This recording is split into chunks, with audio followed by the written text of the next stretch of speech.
So, a lot of these things and interpretations and writings after has Shaikh Shafayat, this is not just a matter of interpretation.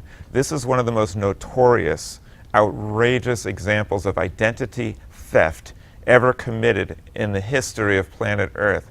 This is people who took a proud, loyal, devoted, loving Jew, if the descriptions of him are accurate, and converted him into an intolerant, hateful anti-Semite. It was done against his will when he wasn't even around to defend himself.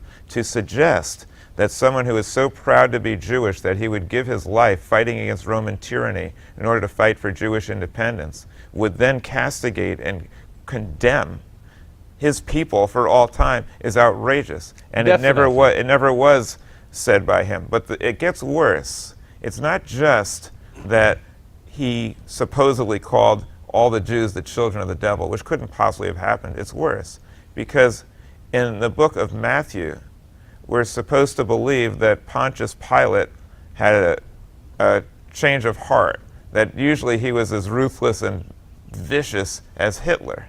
He was a guy who, if there was an uprising among the Jews, would crucify people from one city to another without even caring who did it, just to teach a lesson. A guy who was vicious. We're supposed to believe that there was a custom that he was going to release one of the two prisoners, either Jesus or a scoundrel named Barabbas. Mm-hmm. And he holds them out to the Jewish people, and the Jewish people cry out, "Crucify Jesus." And then he says, "Why? What has he done?"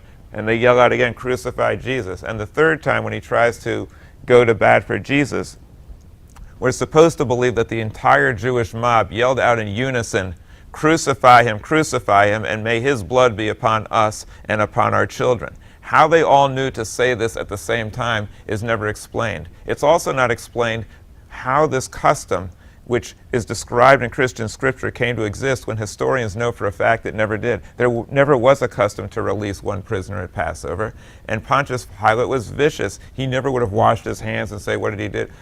If we're to believe this story, it has as much probability as for us to believe that Adolf Hitler wanted to release Anne Frank and that Jewish mobs yelled out, "No, throw her into the ovens, throw her into the ovens." It's outrageous and it's a lie. But this lie has been used not only in Pittsburgh, this lie has been used by Christians throughout history in order to condemn Jewish people, including during the Holocaust.